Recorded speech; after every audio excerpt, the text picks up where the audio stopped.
Hi everyone, welcome to another episode of Outgrow's Marketer of the Month. I'm your host, Dr. Saksham Sharda. I'm the creative director at outgrow.co. And for this month, we're going to interview Dr. Phillip LeBel, who is the author of A Risk and State, which is a book about how economics and neuroscience shape political legitimacy to address geopolitical, environmental, and health risks for sustainable governance. Thanks for joining us, Phillip. Thank you for having me. All right, Phillip. So we're going to start with a rapid fire round just to break the ice. You get 3 passes. In case you don't want to answer the question, you can just say pass. But try to keep your answers to 1 word or 1 sentence only, okay? All right.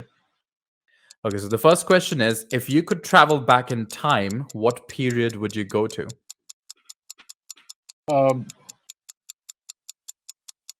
Mid-19th century. Favorite childhood TV show? Howdy Doody. What's for dinner tonight? Steak. How long does it take you to get ready in the mornings? Half an hour. Most embarrassing moment of your life?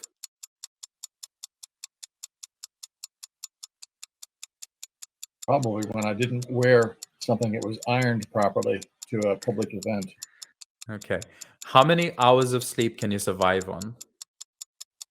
5.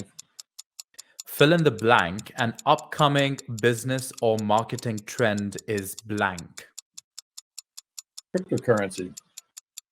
The city in which the best kiss of your life happened. The best what? Kiss. Kiss? Yes. New York City. Pick one, Mark Zuckerberg or Jack Dorsey. Or what? Pick one of these, Mark Zuckerberg or Jack Dorsey. But I don't know why I'm. Just tell me what I'm picking them for. Doesn't matter. It's just a rapid fire question. You just have to pick one. Okay. Zuckerberg. We will not hold you liable for these answers. The first movie that comes to your mind when I say the word ambition.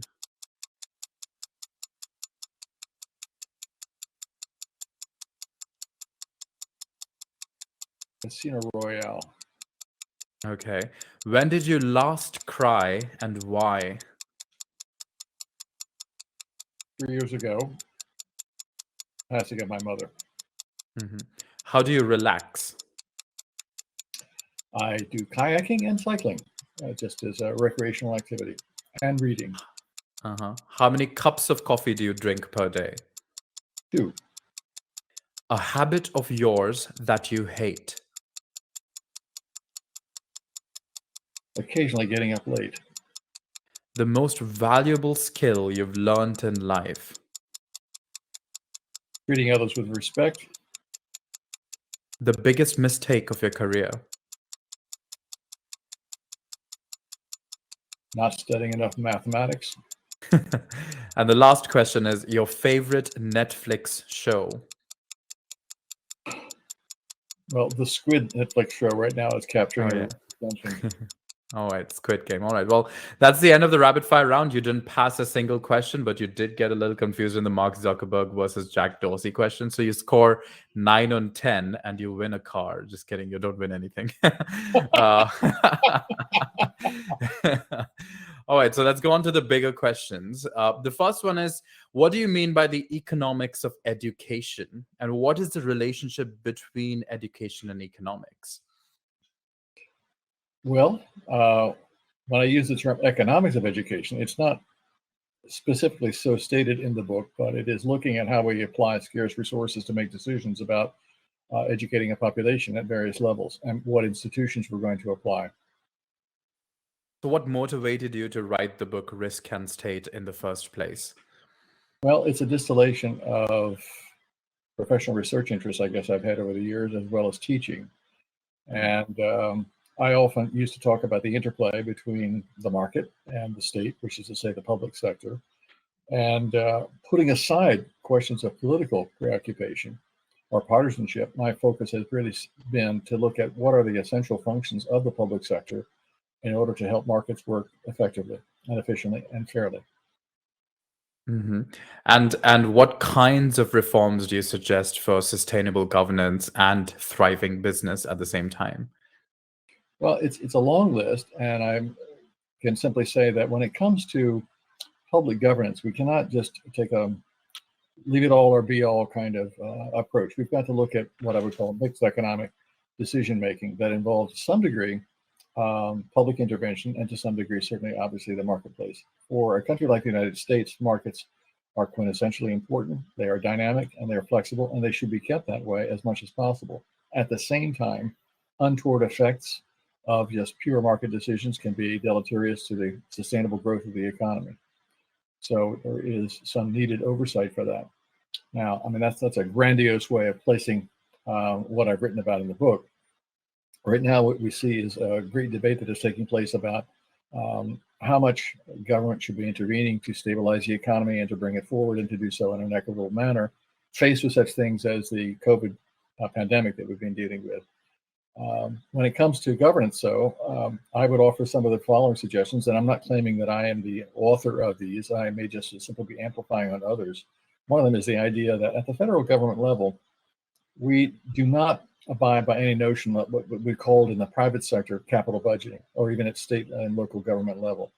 So as a result of that, when you see the great debates that are going on right now, and you can see both divisions within the Republican Party as well as in the Democratic Party, they cannot figure out what is a capital expenditure and what is a recurrent expenditure. The simple logic I'm throwing out here is that if you have a recurrent expenditure, it doesn't have any particularly augmenting effects on human capacity or physical capacity. It should be something that should be paid for on a pay-as-you-go basis, which is to say you should pay for it through whatever tax revenues that you garner.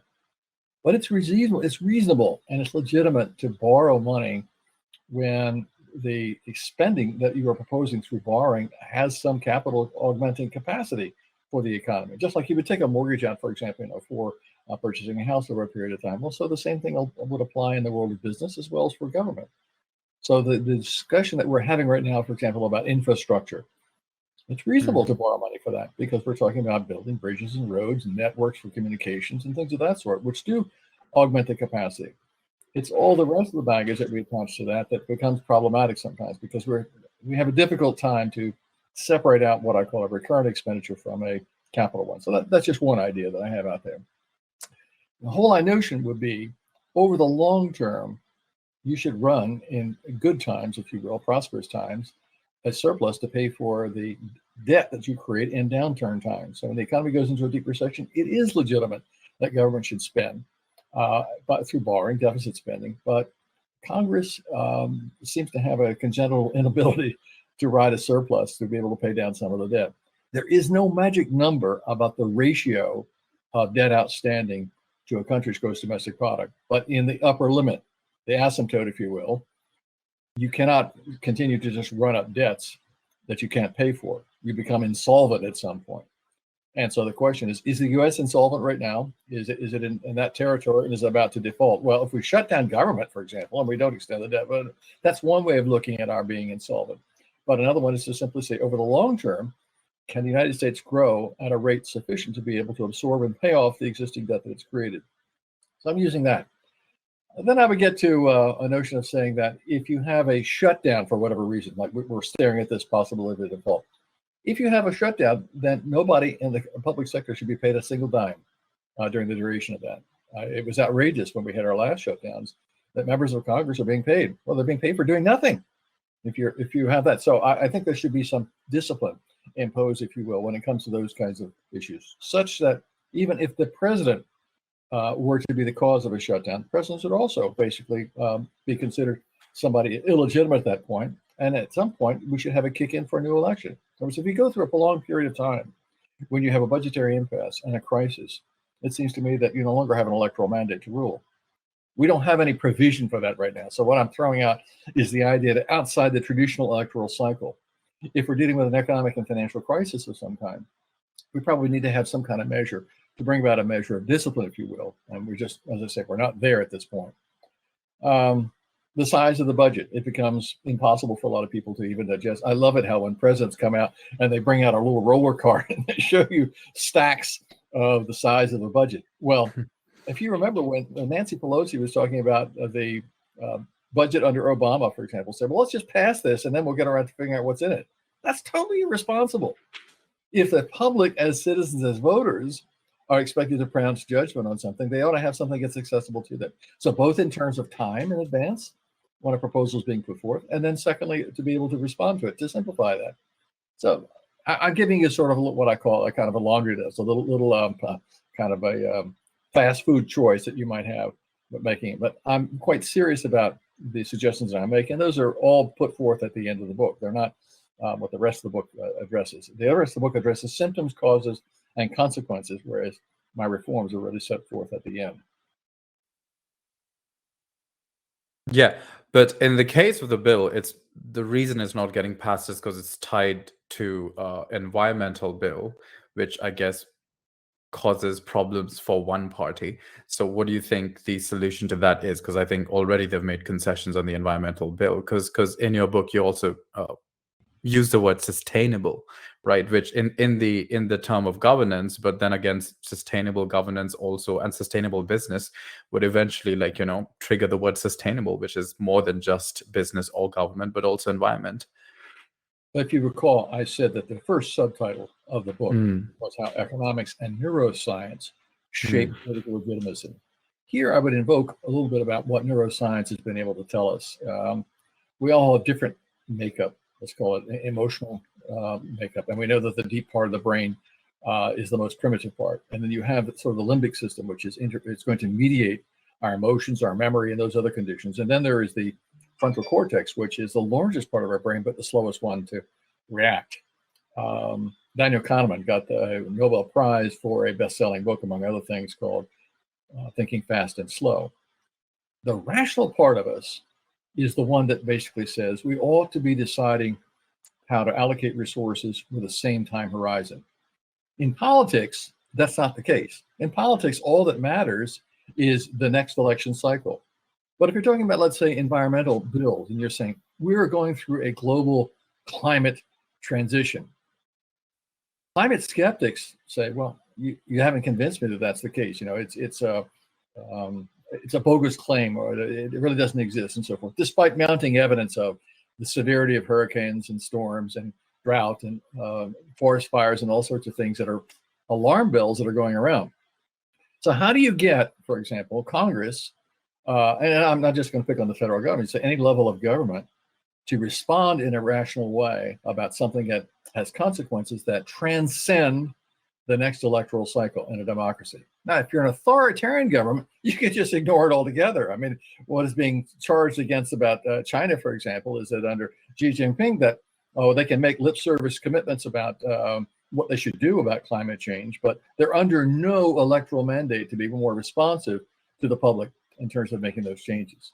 So we see intergenerational conflicts. You have a young Greta Thunberg chiding us for our apparent lack of responsibility about acting on things that will have consequences years and decades beyond, but for which the political process is geared much more to the here and now. I'm giving a long way of trying to address that question when it comes to the environment. No, for sure. And how do you think business and technology, what role do they have to play in this, with relation to environment and the state as well? Well, the execution of any sustainable environmental plan is going to depend first and foremost on what do we have in terms of businesses that are going to be carrying it out. Will the businesses remain solvent in this process? Will they be able to do so? Okay, now you're saying technology. Well, what's interesting is that technology has come to save us in lots of ways in crises in the past. And we're going to look at technology to be able to do that in the future. The question is, will we accelerate a transition in a way that may not be sustainable over a long period of time or not? Years ago, I wrote a book for Johns Hopkins on energy economics and technology. And I looked through all of the then known energy conversion and storage technologies that I could come up with, and concluded that the short run answer to the energy crisis, which goes back to the late 70s and the 80s, was simply conservation. That was the cheapest investment we could make. I think that still is a primary area where we can go. What that does is it sidesteps how rapidly we've tried to shift to renewables. We are faced now with looking at the extent to which electric vehicles provide a viable commercial alternative for us. Well, if you look at the Tesla and how well it's gone so far, it's kind of taken the automakers by storm. What we're left with, though, is the extent to which that is sustainable in terms of recharging technology. So battery storage technology has a way to go so that we can more perfectly substitute electric vehicles for the kinds of technologies that we're relying upon now with fossil fuels, internal combustion engines. So the question is, what's the trip distance that you go before a recharge of some kind? You fill up your tank after so many miles. The question is how you go before a charge, let's say an electric charge, and how quickly can it be done? Well, I think that Elon Musk has got his finger on the right pulse about looking at battery walls and improving the efficiency. So we're moving from the traditional lead acid batteries to lithium batteries, which were already commercially available in all the devices that we're using. And lithium ion comes along and we're getting, as I say, higher storage densities. It's also more expensive. When we mandate that you have to convert cars at a certain pace, and I say mandate, of course, is when government does that mandating. The question is, will firms be able to comply? Will they be able to do so in a way that's acceptable to everyone? So I think California is an interesting place. They're saying that they want to mandate, for example, the sale of no more internal combustion engines. I think it was by 2030 thereabouts. Is that something that can be responded to in a way? Will there be sufficient charging stations? Will they have minimal environmental impact? And I would just throw into this mix the fact that one resource that will come back in to play will be where nuclear energy is going to be, because those are used, of course, for producing electricity. So we get the storage capacity and conversion capacity, and whether nuclear will play a role, or can we really rely, as a lot of us would like to see, perhaps, renewables taking up all of that slack?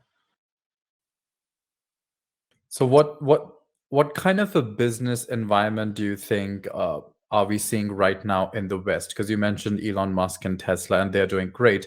But do you think innovation and business is moving away from the West to the East? You mentioned China earlier, but then again, you mentioned it in a negative light. But a lot of people are seeing that, business innovation, well, not innovation, but great business is now being made in the Southeast and the below China, like, Oceania belt. So what's your perspective on that? I don't think anybody has a monopoly on innovation. And I think that if they are things that are beneficial and commercially viable, it shouldn't be a matter of national pride or not. It should be whether, in fact, the marketplace can make them successful so that we're all collectively well off.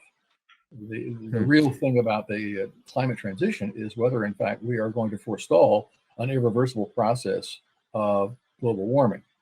So, yes, I sounded like I was speaking of China. Actually, what I would look at would be places like Korea, Japan, India. You have entrepreneurs undertaking the challenge of coming up with new devices and new technologies. And if there's global competition, for example, about who makes the best mousetrap, well, that's fine. May us all be better off than we were before.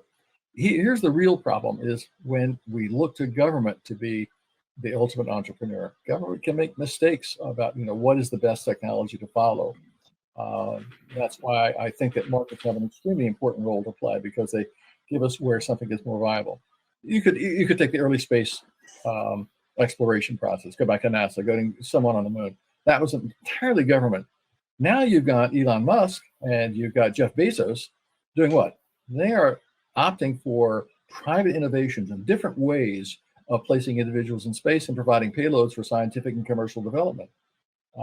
That's an important innovation, because at that point, markets can carry some of the burden of, let's call them developmental expenditures that have consequences on the new technologies that may be in place.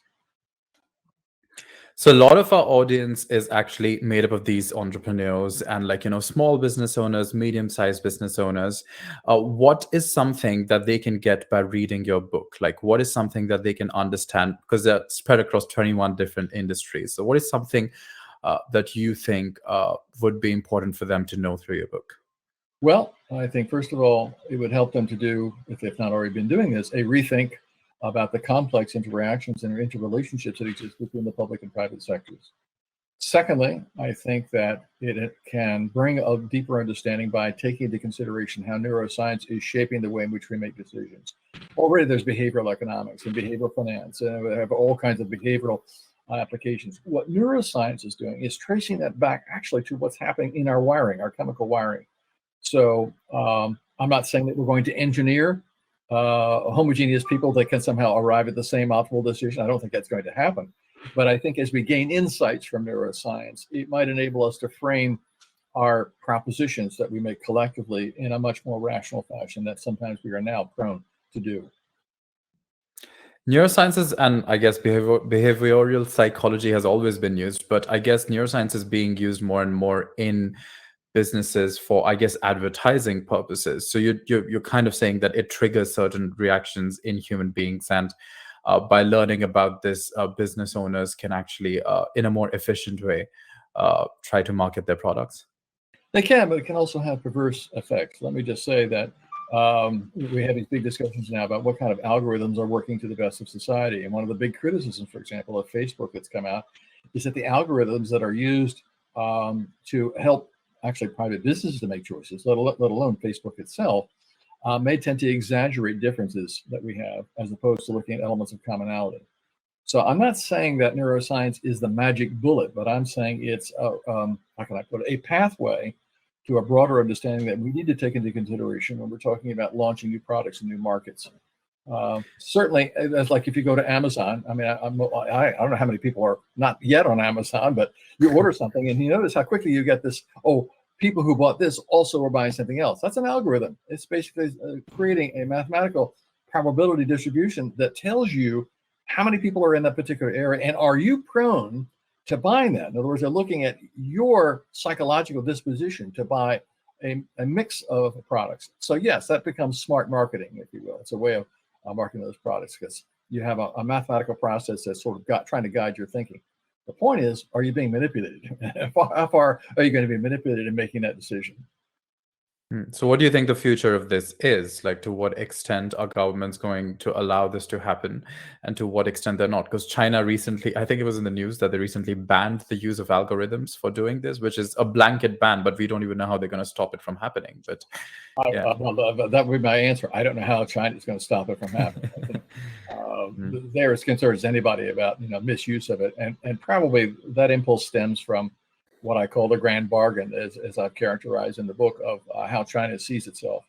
By the grand bargain, what I mean is that ever since the days of Tiananmen Square, the Chinese authorities have been extremely defensive about anything that would remotely resemble political criticism of the regime. So, whether it's the Uyghurs or whether it's Falun Gong or, some other group that are appeared or come across as dissidents, the Chinese government has been extremely sensitive and repressive, if you will, of them. But the bargain that the Chinese government has offered is, okay, as long as we produce wealth and you bring people out of poverty, then you leave government controls to us. In other words, we're not going to play Western democracy per se. We're going to create our own system. And in doing that, as long as we're providing, if you will, greater economic opportunity and greater economic results, there's no reason for you to basically, let's undo the system.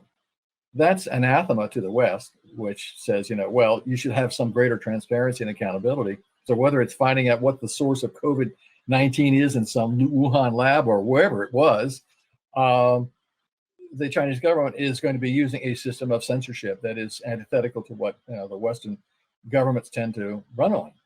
So that's a tension that will continue to exist for some time. And speaking of the pandemic, what advice would you give to small and medium business owners, who are primarily the listeners of a podcast, regarding the post-pandemic economy and state and technology? Like, where do you think, what should they be thinking about right now? Well, they're probably thinking about everything that would be, I think, on our mind. Not that I'm going to come up with some magic thing that they haven't looked at, but certainly, what is the nature of work? How much work will be taking place in a remote basis? That's really been accelerated, the use of technologies like Zoom or some other platform. It's going to have a certain implication for the overall distribution of resources in our economy, in the sense that the knowledge workers, those in effect who have better education, a better skill set that has been cultivated through education, are going to be advantaged, if you will, over those who do not have that when it comes to sustainable growth in the economy in a way. So that's an open question that has not yet been resolved. I'm not sure to what extent it's going to require some degree of remediation, but whether it's in our schooling system or whether it's in our businesses. Right now in New York, if you take, for example, the stock of office space, for example, Well, a lot of people just sort of packed their bags when they came to the pandemic. They said, well, I'm going to live not just in New Jersey, I'm going to live out in California, but I work in New York, or I'm going to live in Florida or someplace like that. You can accomplish a certain amount of work on that remote basis. The question is, over the longer term, regardless of the size of your business, is that going to be a viable one? And I don't think we're going to have a totally virtual economy. I think we're still going to have in-person interactions that will be required. So call them meetings, as drudge work if you want, but whatever it is, there will have to be a certain amount of interactions that will take place on a physical basis that a virtual means of communication cannot resolve. Okay. So the last question for the interview is, what would you have written if not this book? What is another idea that has been on your mind that you haven't written about till now? Well, this book was along a spectrum or continuum. I used to teach basically political economy and looking at the economic functions of markets versus government intervention. Then I began to look at risk, which of course is incorporated in the topic of this book, and how risk is managed through private decision-making and through public decision-making. And then finally, as I say, through neuroscience in affecting those decisions that we make and how our understanding for neuroscience develops it. So if I were to write another book at this point, I probably, it would be some variation of that, sort of extending that process from what we are learning today. Because the book is a reflection of decades of work that I have done and followed of interest to me. And it's sort of, as I say, it's a summation of a lot of the work at that point. But my brain is not dead yet. At least I don't think so. So as long as I have a few neurons that are ticking here and there, I intend to probably keep myself to the pen or to the keyboard. All right. So can you tell everyone where they can get a copy of the book?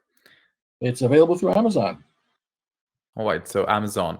All right. So, well, that's the end of the interview. Thanks, everyone, for joining us for this month's episode of Outgrow's Marketer of the Month. That was Dr. Phillip LeBel, who is the author of Risk and State, which is a book about how economics and neuroscience shape political legitimacy to address geopolitical, environmental, and health risks for sustainable governance. Thanks for joining us, Phillip. Thank you. Check out the book for more details, and we'll see you once again next month with another Marketer of the Month.